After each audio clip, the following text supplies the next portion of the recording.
tahu 4 bahagian? Dah tahu fungsi? Ada soalan tak? Okey, siapa nak tanya soalan? Okey, cuba tanya. Soalan apa? Sorry.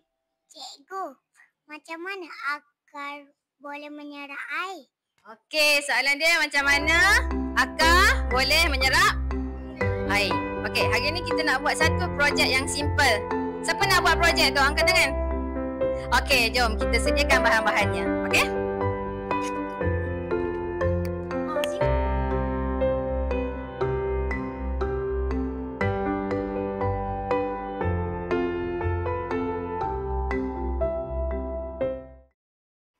Hari ini projek kita gunakan straw terpakai, tisu dapur, pewarna air dan bika. Jom kita mulakan. Okey.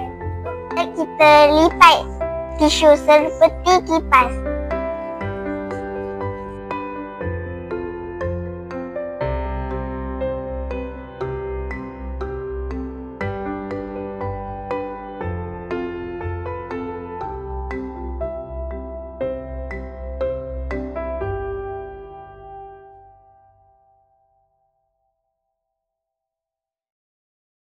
Kita akan masuk tisu ni ke dalam straw ni.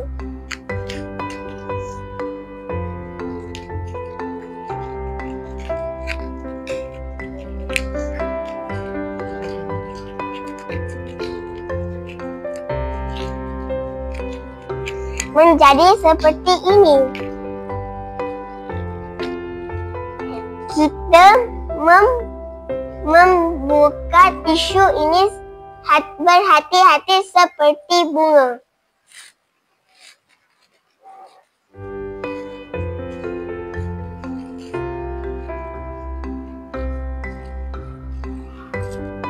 Lihat seperti ini.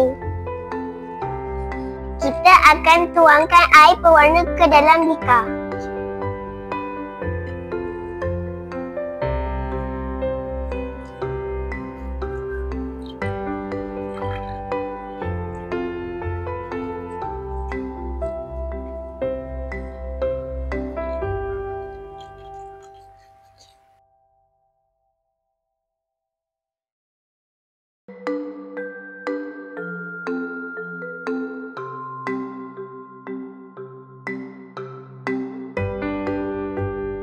Lihat, air ini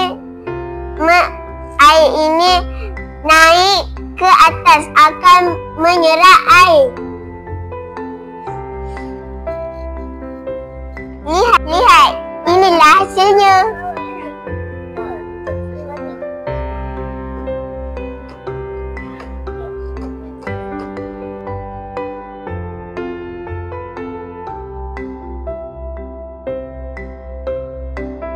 Pada projek ini kita dapat melihat bagaimana air diserap oleh akar. Selamat mencuba.